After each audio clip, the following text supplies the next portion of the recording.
Welcome to Kenton's videos. Enjoy the video. In this video, I will show you how to make simple quesadillas. First, let's gather our essential ingredients. You'll need soft flour tortillas, ideally 8 to 10 inches wide, and about 1 cup of a good melting cheese like Monterey Jack or cheddar for each quesadilla. Don't forget your favorite filling, perhaps some cooked chicken, black beans, or sautéed peppers and onions. Having everything ready makes the process smooth and enjoyable.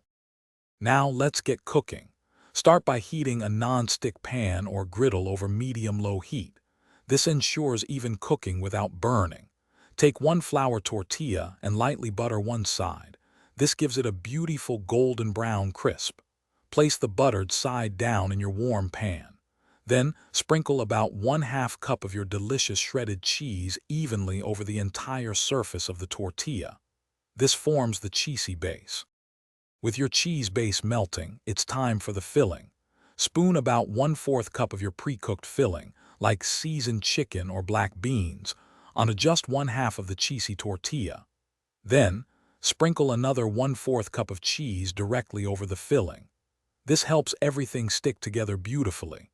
Carefully fold the empty half of the tortilla over the filled half. Cook for 2 to 3 minutes per side until it's golden brown and wonderfully crispy. Your perfect quesadilla is ready. Carefully remove it from the pan and let it rest on a cutting board for about 1 minute. This brief rest allows the cheese to set slightly, making it easier to cut.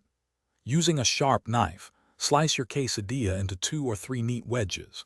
Serve it immediately with your favorite accompaniments such as fresh salsa, creamy guacamole, or a dollop of sour cream. Enjoy every warm, cheesy bite of your homemade creation.